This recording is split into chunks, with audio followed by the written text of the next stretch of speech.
एक बार एक बिल्ली थी।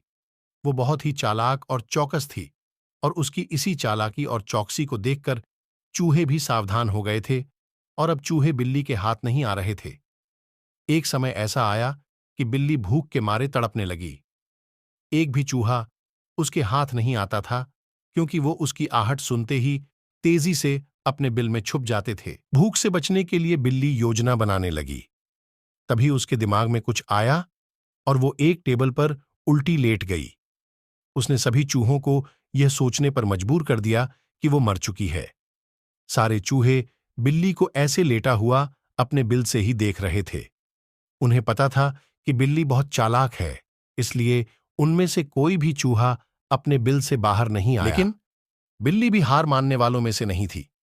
वो बहुत देर तक उसी टेबल पर उल्टी लेटी रही। धीरे धीरे चूहों को लगने लगा कि बिल्ली मर चुकी है।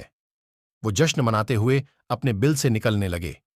चूहे जैसे ही बिल्ली की टेबल के पास पहुंचे, उसने उछलकर 2 चूहे पकड़ लिए। इस तरह बिल्ली ने इस बार तो अपने पेट को भर लिया, लेकिन चूहे अब और भी ज्यादा सतर्क हो गए।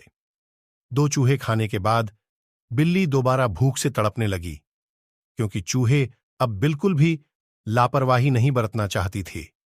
इस बार पेट भरने के लिए एक बार फिर बिल्ली को योजना बनानी थी, लेकिन इस बार छोटी योजना काम नहीं आने वाली थी। चूहों ने सोचा इसलिए आटा है, बिल्ली ने अब खुद को पूरे आटे से ढक लिया। लेकिन एक बूढ़े चूहे ने उन्हें रोक दिया।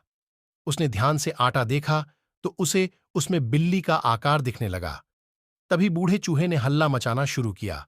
उसने कहा, सब अपने बिल में चले जाओ, यहां आटे में बिल्ली छुपी है। बूढ़े चूहे की बात सुनकर सारे चूहे अपने बिल में चले गए। जब बहुत देर तक एक भी चूहा बिल्ली के पास नहीं पहुंचा, तब बिल्ली थकने की वजह से उठ गई।